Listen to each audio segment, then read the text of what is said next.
Hey gang, it's Jeff from the James Freddy's channel. Let's do a couple of door skins on our 67 Penske Camaro project. Got the firewall all final welded up with the new dash and radio piece, as well as all the various holes, and then we went ahead and metal prepped it and put a couple coats of epoxy primer down.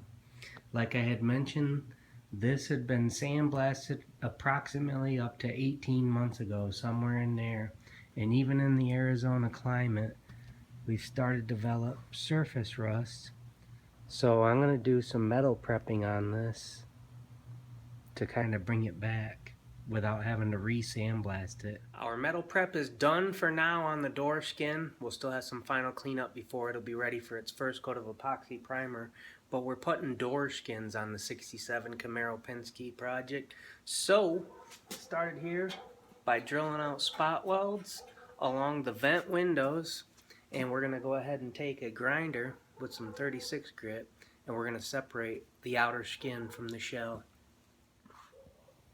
This is a view of the door shell, all metal prepped and ready to begin work. This is the AMD left-handed 67 Camaro door skin.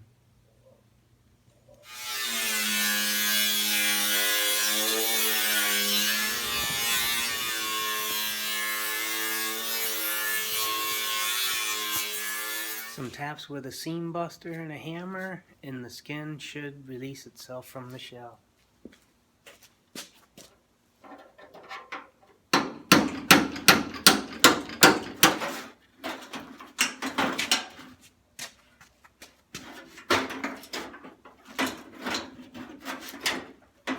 This bracket had already separated from the shell, and on the 67 you have to replace this, so I'll drill out all these spot welds and pull that inner bracket out.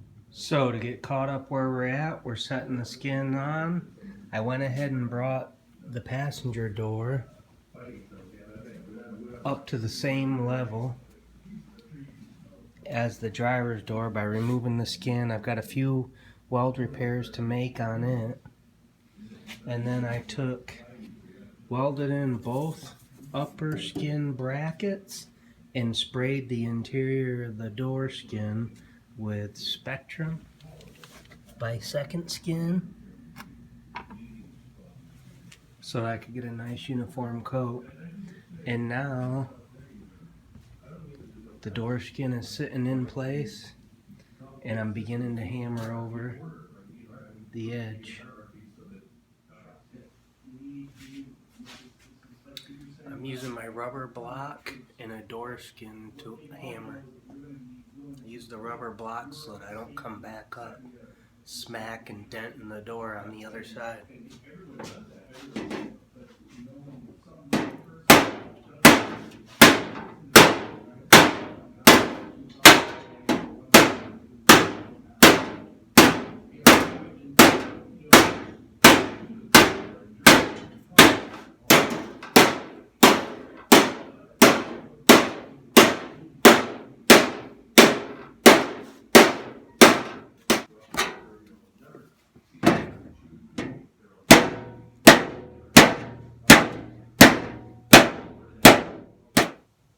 So after keeping on it, we went ahead and got all the way around.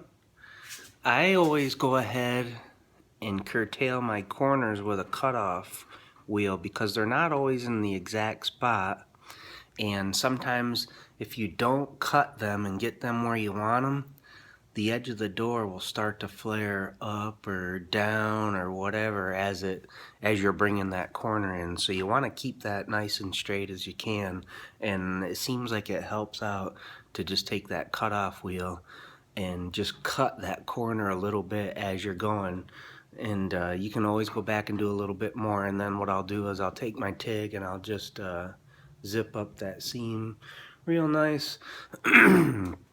I've gone ahead and put a hole for a plug weld where each one of the factory's spot welds were, and this was one of those things where I was going to use a door skin adhesive like we would in a modern day door skin, but I chose to go ahead and go this route, and whenever I have a question like that, I usually try to tend towards the way the manufacturer did it, as long as I don't see anything wrong. And this door was welded on nicely, so I went ahead and went that route.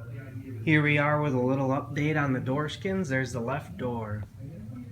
Here's the right door skin, welds ground down, coat of etch rattle can put on them, and here's the door shell.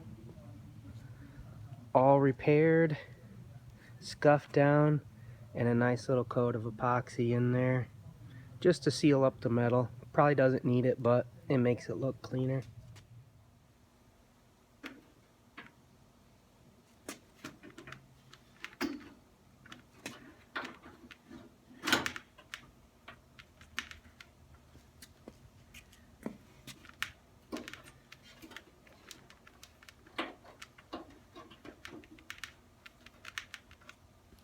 So this is what I mean by shaping your corners. So as we're coming together, we're at about a 45 in this lower corner, and the metal's starting to already overlap. So we'll take a cutoff wheel and we'll just keep that open as we start to bring that hem in. That way our door won't want to, you know, come up or in or whatever. Here's your shot with all the plug welds done and dressed back. And here's the shot of a couple of door skins.